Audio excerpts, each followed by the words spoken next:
ये पूजन करते हैं दीपावली के बाद में छठ की पूजन, छठी। बिहार साइड में, यूपी साइड में, इधर सबसे ज्यादा पूजन होती है छठ की। कौन सी माता है ये छठ? है कौन सी माता छठ? जितने लोग पूजन कर रहे हैं उनको भी ज्ञात नहीं है कि ये छठ की पूजन होती क्यों है, ये माता है कौन सी। ये छठ माता कोई दूसरी नहीं है, कार्तिकेय जी की धर्म पत्नी देवसेना है, जिसकी पूजन होती है छठी के रूप में। उगता सूरज और डूबता सूरज का अर्घ होता है। सबसे पहली छठ पूजन किसने करी थी?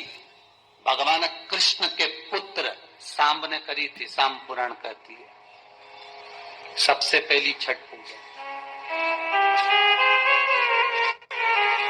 क्योंकि सांब का शरीर बेकार हो गया था।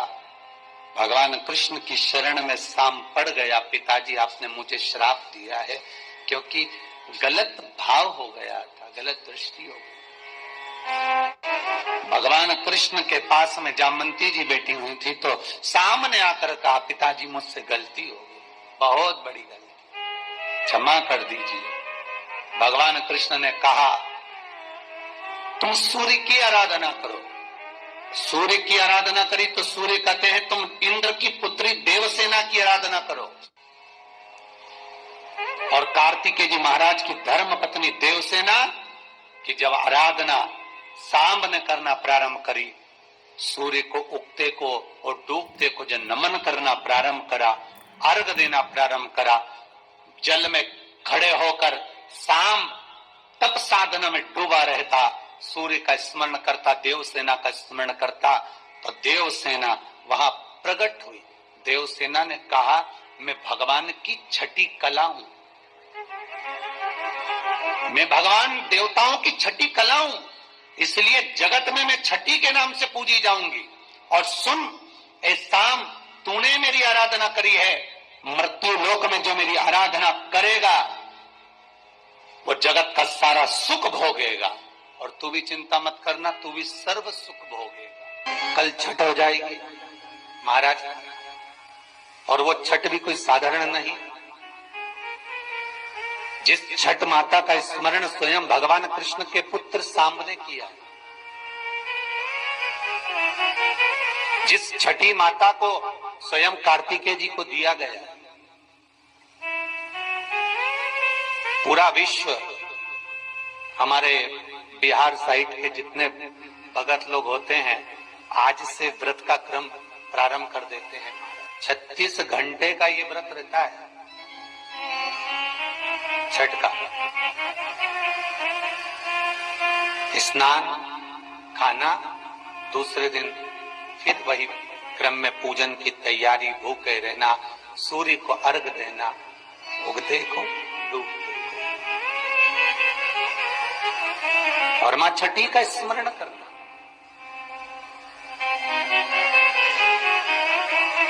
और ये कोई साधारण सा महीना नहीं है कार्तिक का महीना। जिस कार्तिक के महीने में माता लक्ष्मी का स्मरण कर रहे हैं, कार्तिक के महीने में गणेश का स्मरण कर रहे हैं, माता सरस्वती का स्मरण कर रहे हैं, भगवान शिव का स्मरण कर रहे हैं, ये वही कार्तिक का महीना है जिसमें भगवान शंकर और भगवान कृष्ण का, भगवान नारायण का मिलन हुआ था। अभी जो कार्तिक पूर्णिमा आएगी उसके एक दिन पहले हरिहर मिलन आता, वैकुंठ चतुर्दशी।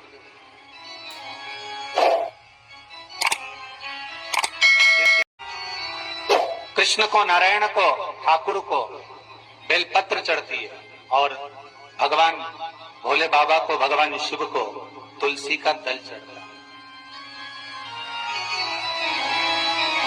दोनों का मिलन हुआ था हरिहर में, वैकुंठ चतुर्दशी। और हमारे शिव महापुराण में इसका बड़ा महत्व है, क्योंकि संपूर्ण समय में, पूरे वर्ष भर में केवल एक दिन ऐसा होता है जिस दिन भगवान शंकर पर तुलसी का दल चढ़ता है,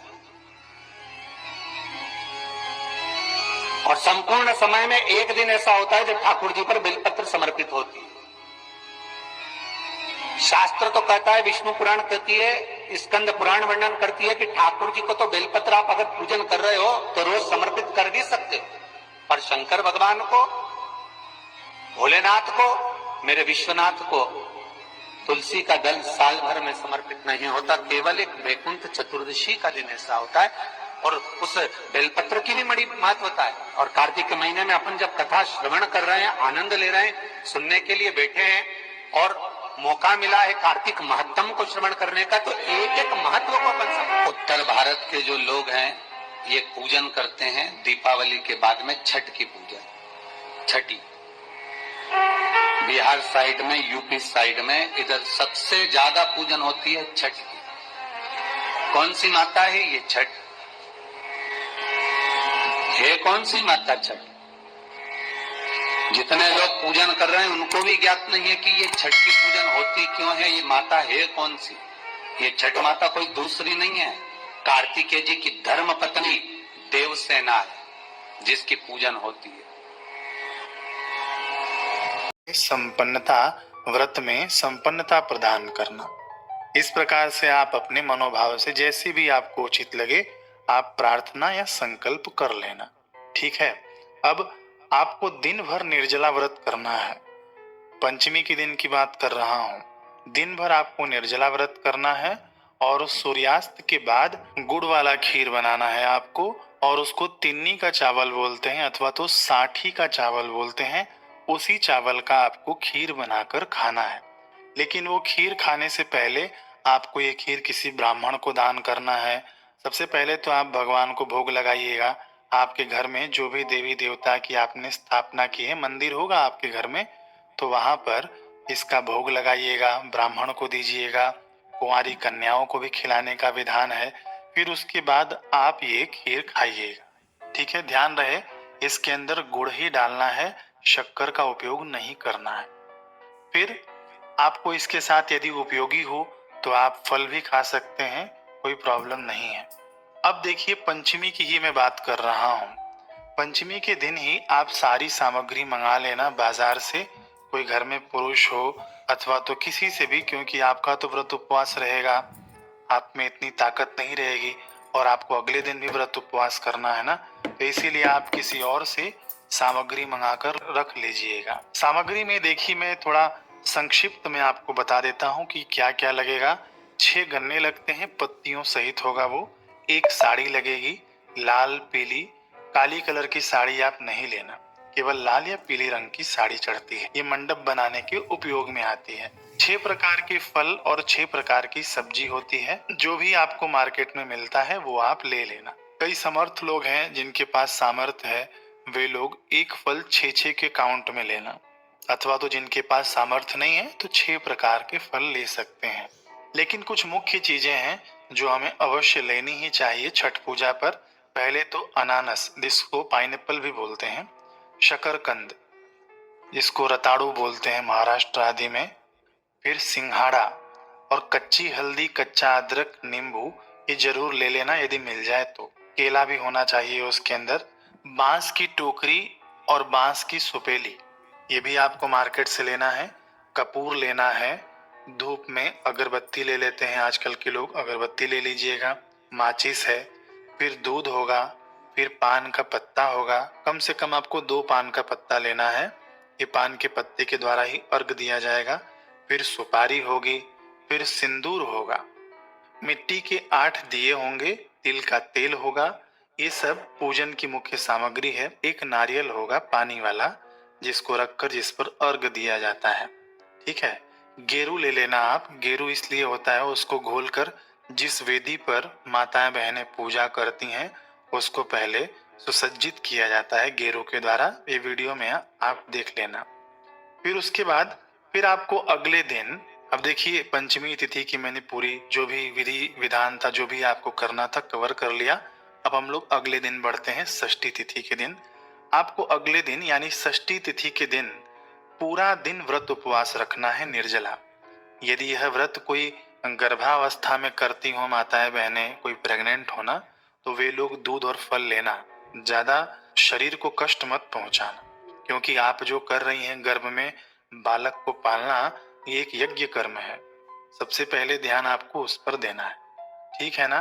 तो आप लोग फल और दूध लेते रहना, अथवा तो जिनको शारीरिक तकलीफ है, जो लोग अस्वस्थ लोग हैं, वे भी दूध और फल ले सकते हैं। बाकी यदि संभव हो तो घर के जो पुरुष हैं वे सामान उठा कर ले जाएं, माताओं को ज्यादा तकलीफ न दें। साथ में सुपेली भी ले जाई जाती है और दिया आदि जो भी मैंने बताया था वो सब आप लोग लेकर जाना। अब स्थान पर पहुंचने के बाद पूजा की जहां वेदी है ना, उसके सामने 6 गन्ने का मंडप बना लेना। 6 गन्ने का मंडप बनाने के बाद उसके ऊपर साड़ी से ढका जाता है, लेकिन जो साड़ी का जो पल्लू है ना, उसके अंदर आपको वो प्रसादी जो चढ़ानी होती है ना, वो प्रसादी आपको बांधनी होती है। सब 6-6 की संख्या में होनी चाहिए। ये बांधने के बाद आपको साड़ी उड़ा देना है उसी मंडप के ऊपर। अब देखिए, जो लोग घाट पर या तालाब में नहीं जा पाते हैं, वे लोग अपने आगे पानी की व्यवस्था कर लें। लेकिन मैं कहूंगा कि जो हमारी परंपरा है, प्राचीनतम परंपरा है, उसी का आप लोग निर्वाह करिएगा। और अपने तरफ से हम लोग किसी भी जो प्राचीनतम तिथि त्योहार हैं उसके अंदर छेड़छाड़ न करें तो अच्छा है। टब रखने से अच्छा, खड्डा खोदकर पानी भरने से अच्छा आप तालाब पर पहुंच जाना। सरकार ने पूरे भारत भर में अच्छी व्यवस्था कर रखी है। यत्न पूर्वक आप तालाब के पास ही जाना, अथवा तो नदी के पास ही जाना। ये तो हमने वीडियो शूटिंग के लिए आपको एक डेमो दिखाया है। खोजनी